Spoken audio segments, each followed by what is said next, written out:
बिस्मिल्लाहिर्रहमानिर्रहीम। आपको पता है कि हुकूमत पाकिस्तान की जानिब से पेट्रोल और डीजल की कीमतों में 55 रुपए फी लीटर इजाफा कर दिया गया है। ये इजाफा ज़राअत के लिए कैसा है, किसानों के लिए कौन सी मजीद नई मुश्किलात पैदा होने जा रही है। 6 इंतहाई अहम पॉइंट जो है वो मैंने निकाले हैं कि किन 6 शोबों में पंजाब का किसान जो है उसको अब मार पड़ने वाली है, खासकर जो ज़राअत से वाबस्ता है।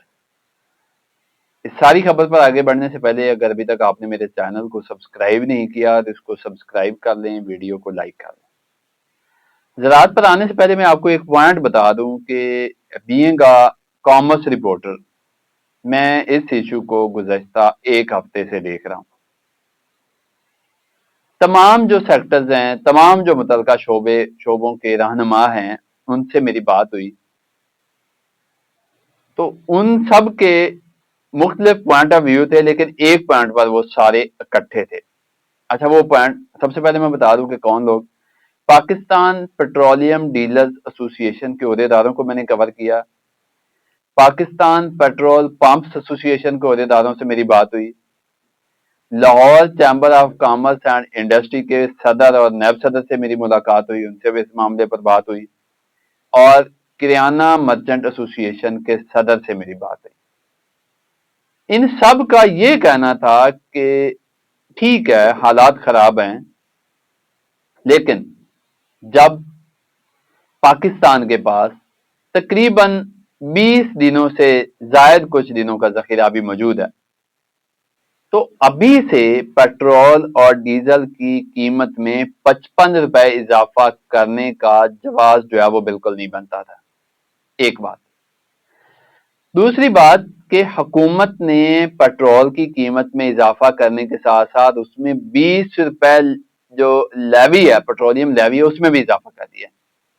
अब ये लेवी क्या होती है? ये वो चीज होती है कि अगर 55 रुपए बढ़े हैं तो उसमें से 20 रुपए जो हैं वो सरकार के खाते में जाएंगे, वो सरकार का टैक्स होगा, इसको लेवी बोलते हैं।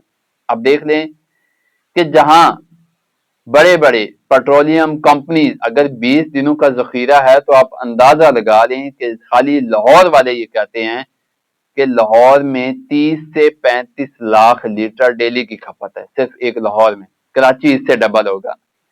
कितना ज्यादा पेट्रोल इस वक्त हमारे पास जखीरा था, और उस पर अगर ये इतना ज्यादा प्रॉफिट अगर 60-65 रुपए फी लीटर किसी पेट्रोल पंप वाले को बचता है, किसी ऑयल मार्केटिंग कंपनी वाले को बचता है, तो कैसे ये लोग जो है ये करोड़ों से अरबपति हो जाएंगे इस जंग के क्राइसिस में।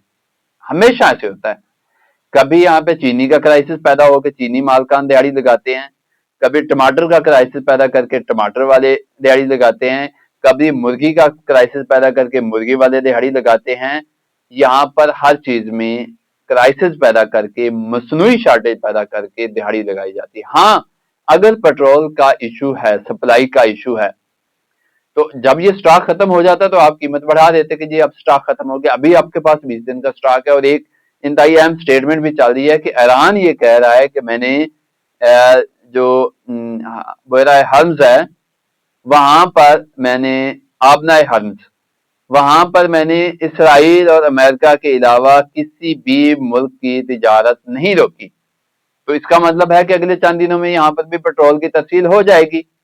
लेकिन अब इसमें इशू ये हुआ कि जो दिहाड़ी लगाने वाले थे वो तो अपनी दिहाड़ी लगा जाएंगे, और वो दिहाड़ी लगाने वाले हमेशा तगड़े लोग होते हैं, वो इस मुल्क के ताकतवर लोग होते हैं, आम लोग नहीं होते। आपने गंदम का क्राइसिस देखा 2 साल पहले कि मुल्क में गंदम आने वाली थी और इन्होंने 36 लाख टन गंदम का जो है वो बाहर से मंगवा ली। उसमें 24 लाख टन ऐसा था जिसको मंगवाने के लिए कहीं से मंजूरी भी नहीं ली गई, और उसके नतीजे में पंजाब का किसान आज तक जो है वो भुगत रहा है, पिस रहा है। तो जो 6 पॉइंट्स की मैंने बात की उस पर बात कर लेते हैं जरा। सबसे पहले तो ये होगा कि डीजल की कीमतें बढ़ने से, पेट्रोल की कीमतें बढ़ने से इरिगेशन कास्ट जो है वो बढ़ गई है। अब जो पानी लगाना है पाकिस्तान में तकरीबन बहुत ज्यादा, आप आधे से ज्यादा ट्यूबवेल ऐसे हैं जो बिजली पर डीजल पर चलते हैं। तो जब डीजल की कीमत इतनी ज्यादा बढ़ी है तो इरिगेशन कास्ट जो है वो बढ़ गई है। इससे किसान जो है उसको भारी नुकसान होगा। उसके अलावा मशीनरी और ट्रैक्टर की लागत وہ بڑھ گئی ہے. پاکستان میں ٹریکٹر ہوں, ہارویسٹر ہوں, روٹاویٹرز ہوں, یہ سب چیزیں جو ہیں یہ ڈیزل پر چلتی ہیں. جب ڈیزل کی کاسٹ جو ہے وہ بڑھ گئی ہے, آپ کا ہل چلانے کا خرچہ بڑھ گیا ہے, سپرے کرنے کا آپ کو مشین کے ذریعے سپرے کرتے ہیں اس کی لاگت بڑھ گئی ہے, فصل کی کٹائی آپ کے ہارویسٹر کی لاگت جو ہے جو 10-12 ہزار روپے میں ہارویسٹر فی ایکڑ کٹائی کرتی تھی, اب 15-16 ہزار میں اس بار جو ہے وہ گندم کی کٹائی ہوگی. یہ ساری لاگت جو ہے یہ کسان پر ڈال رہی ہیں اور اس کا نتیجہ جو ہے وہ پاکستان کے کسان کو ہی بھگتنا پڑتا ہے. اگلی خاص بات یہ ہے, تیسری بات, کہ جو ایگریکلچر کی پروڈکشن کی لاگت ہے, پیداواری لاگت, میں نے کہا کہ وہ بڑھ گئی ہے. جیسے ڈیزل مہنگا ہوا ہے تو کھادوں کی ٹرانسپورٹیشن, اگر کھادوں کی قیمت فی الفور نہیں بڑھے گی تو کھادوں کی جو ٹرانسپورٹیشن ہے, جو ٹرالا ڈیلر تک آئے گا, اس نے تو اضافہ کر دیا, تو اس سے بھی جو ہے وہ ڈیلر جو ہے وہ کھاد مہنگی بیچے گا کسان کو. اس کے علاوہ جو سیڈ ڈسٹریبیوشن ہے اس کی لاگت جو کاسٹ ہے وہ بھی بڑھ گئی ہے, اور فصلوں پر جو سپرے کیے جاتے ہیں ان کی لاگت بھی بڑھ گئی ہے. تو یوں جو پیداواری پروڈکشن کی لاگت ہے اس میں اضافہ ہو گیا. اس کے علاوہ فوڈ کی قیمتیں جو ہیں وہ بڑھ گئی ہیں, کیونکہ فیول کی قیمتیں بڑھنے سے فارم ٹو مارکیٹ, آپ نے فارم سے کوئی بھی سبزی ہے, کوئی فروٹ ہے, وہ جب کھیت سے آپ نے مارکیٹ تک لے کے جانا ہے تو اس پر فیول کنزیوم ہونا ہے, جو بھی آپ نے ٹرک یا ٹریکٹر ٹرالی استعمال کرنی ہے, تو اس کے نتیجے میں بھی چیزوں کی لاگت جو ہے وہ بڑھ جائے گی. اور یہ ایک عام آدمی کے لیے, عام شہری کے لیے بھی گندم مہنگی ہو جائے گی, سبزیاں مہنگی ہو جائیں گی, فروٹس مہنگے ہو جائیں گے, دودھ اور گوشت کی پیداوار جو ہے اس کی قیمت بھی بڑھ جائے گی. اس کے علاوہ کسانوں کے منافع میں کمی ہوگی. نارمل پریکٹس ہے کہ جب پیداواری لاگت بڑھے گی تو منافع جو ہے وہ کم ہو جائے گا. ہمارے یہاں معاملہ یہ ہوتا ہے کہ کسان کی جب پیداواری لاگت بڑھ رہی ہیں تو آگے جو چیزیں کسان کی ہیں وہ مہنگی نہیں بکتی, اور اس کے نتیجے میں کسان جو ہے اس کو بھگتنا پڑتا ہے.